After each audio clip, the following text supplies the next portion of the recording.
कहानी की शुरुआत होती है एक लड़की आनिया से, जो अपने किराए के घर में अकेली रहती है। उसकी जिंदगी काफी सादी और बोरिंग है। वो बस घर से ऑफिस जाती है, काम करती है, घर लौटकर खाना खाती है और सो जाती है। उसका कोई दोस्त नहीं है, जिसके चलते वो बहुत अकेलापन महसूस करती है। एक दिन आनिया तैयार होकर ऑफिस के लिए निकलती है। वो जंगल के पास से गुजरते हुए अपनी कंपनी पहुंचती है, जहां वो एक एड एजेंसी में IT एक्सपर्ट के तौर पर काम करती है। ऑफिस में उसका बॉस उसे बुलाता है और परेशान करता है। बॉस को आनिया पसंद है, लेकिन उसका व्यवहार अच्छा नहीं है, इसलिए आनिया को बिल्कुल पसंद नहीं है। ऑफिस में और लोग भी हैं, लेकिन आनिया सिर्फ काम की बातें करती है। काम खत्म करके वो घर लौट आती है और खाना खाकर सो जाती है। एक शाम ऑफिस से लौटते वक्त आनिया को जंगल के पास एक भेड़िया दिखता है। वो भेड़िया उसे घूरता है, उसकी आंखों में देखता है। आनिया भी उसे देखती रहती है। फिर भेड़िया वहाँ से चला जाता है। घर पहुँचकर आनिया लैपटॉप पर भेड़ियों की तस्वीरें सर्च करती है, क्योंकि उसे उस भेड़िए के बारे में और जानना है। तभी उसके बॉस का फोन आता है,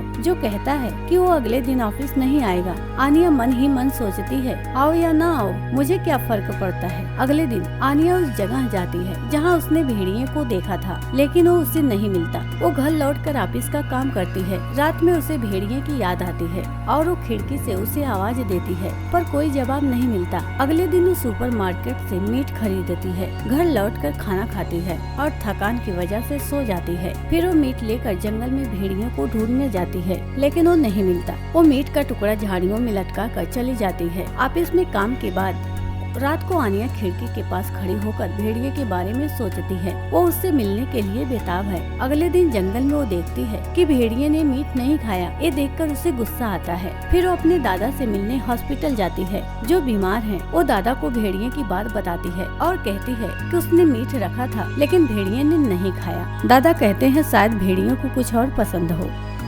अगले दिन ऑफिस में आनिया भेड़ियों की तस्वीरें देख रही होती है। तभी उसका बॉस आता है और उसे अपने साथ एक कपड़े की फैक्ट्री में ले जाता है, जहां उसे कुछ काम होता है। काम करने के बाद रास्ते में बॉस आनिया से लंच करने को कहता है, लेकिन वो मना कर देती है। इससे गुस्से में बॉस गाड़ी से उतर जाता है और कहता है कि वो गाड़ी लेकर ऑफिस पहुंच जाए। आनिया गाड़ी लेकर जाती है और रास्ते में जंगल में कुछ खरगोश छोड़ देती है, ताकि भेड़िया उन्हें खाए। रात में आनिया को अपने दादा की एक किताब मिलती है, जिसमें भेड़ियों को पकड़ने के तरीके लिखे हैं। उसमें बताया गया है कि भेड़ियों को पकड़ने के लिए कपड़े के टुकड़े से उस जगह को घेरना चाहिए जहां वो आ सकता है। आनिया फैसला करती है कि वो भेड़ियों को पकड़कर अपने पास लाएगी। वो घर के कपड़े और बर्थडे बैग्स में भरती है, ताकि उन्हें काट कर छोटे टुकड़े कर सके। फिर वो कपड़े लेकर उसे फैक्ट्री में जाती है, जहाँ वो अपने बॉस के साथ गई थी, और वहाँ कपड़ों को कटवाती है। ऑफिस में बॉस उससे गाड़ी के बारे में पूछता है। आनिया कहती है कि गाड़ी खराब हो गई थी, इसलिए उसने मैकेनिक को दे दी।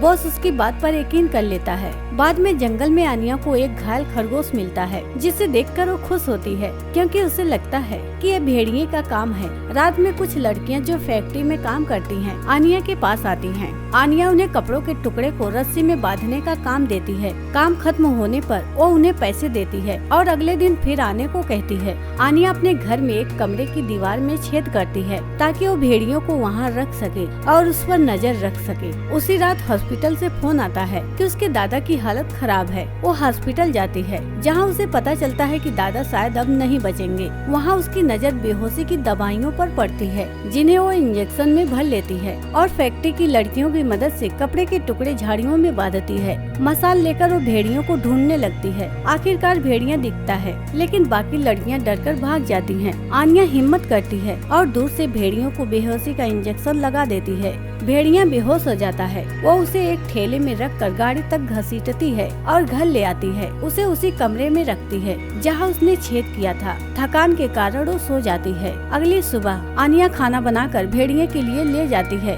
वो हेलमेट पहन कर जाती है, ताकि भेड़िया हमला ना करे। भेड़िया उसे देखकर गुर्राता है। आनिया हेलमेट उतारकर खाना नीचे रखती है, लेकिन भेड़िया भागने की कोशिश करता है। आनिया उसे पकड़ लेती है और कमरे का दरवाजा बंद कर बाहर आ जाती है। इस दौरान उसके सिर पर चोट लगती है। वो उस कमरे की चाबी अपने गले में पहन लेती है। फिर वो छेद से भेड़िए को देखती है और वहीं सो जाती है। कई दिन तक वो भेड़िए पर नजर रखती है और उससे बात करने की कोशिश करती है। आनिया को भेड़िए से गहरा लगाव हो जाता है। एक रात वो सपना देखती है, जिसमें भेड़िया भेड़िया उसे खुशी दे रहा होता है। सपने से जागने के बाद वो सुपरमार्केट से मीट खरीदती है। जंगल से लौटते वक्त उसे एक खरगोश मिलता है जिसे उसने छोड़ा था। घर पहुंचकर वो देखती है कि भेड़िया बहुत गुस्से में है। वो इतना आक्रामक हो जाता है कि कमरे की दीवार तोड़ देता है। भेड़िया आनिया पर हमला करने वाला होता है। तभी वो मीट और खरगोश उसकी ओर फेंकती है। फिर वो कचरे के डिब्बे में छुप जाती है। बाद में वो लोहे की राड लेकर भेड़िए के पास आती है, लेकिन कुछ करती नहीं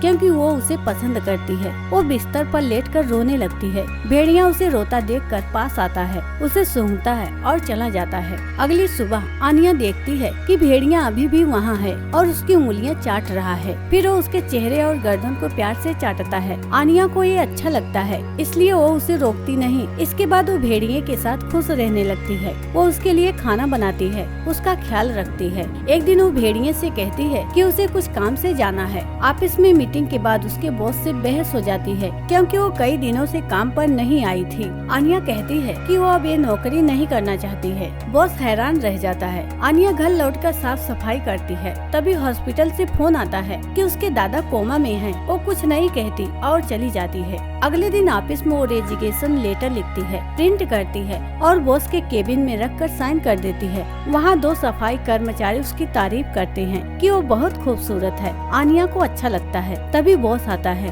और दोनों कर्मचारी चले जाते हैं। बॉस पूछता है कि वो क्या कर रही थी। आनिया कहती है कि उन्होंने उसकी तारीफ की। बॉस कहता है तो क्या तुम उनके साथ कुछ भी करोगी। आनिया उसे लेटर देकर जाने लगती है। बॉस कहता है कि वो उसे पसंद करता है। दोनों करीब आते हैं, लेकिन आनिया को अच्छा नहीं लगता। घर लौटकर उसे एक मरा हुआ खरगोश मिलता है। भेड़िया उसके पास आता है। तभी मकान मालिक दरवाजा खटखटाता है और कहता है कि उसे घर की तलाशी लेनी है क्योंकि उसे शक है कि कुछ गड़बड़ है। आनिया डर जाती है और दरवाजा नहीं खोलती। अगली सुबह वो भेड़िए को लेकर छत पर जाती है और वहाँ उसके साथ सो जाती है। बाद में उसका बॉस घर आता है। घर की हालत देखकर वो डर जाता है। वो छत पर जाता है जहाँ आनिया भेड़िए के साथ है। बॉस कहता है कि वो नौकरी नहीं छोड़ सकती क्योंकि उसे उसकी जरूरत है। तभी भेड़िए की रस्सी आनिया के हाथ से छूट जाती है और भेड़िया बॉस पर हमला कर देता है क्योंकि वो नहीं चाहता कि कोई आनिया को परेशान करे। आनिया बॉस के फोन से एम्बुलेंस बुलाती है और भेड़िए के साथ वहाँ से भाग जाती है। आनिया और भेड़िया जंगल में पहुँचते हैं।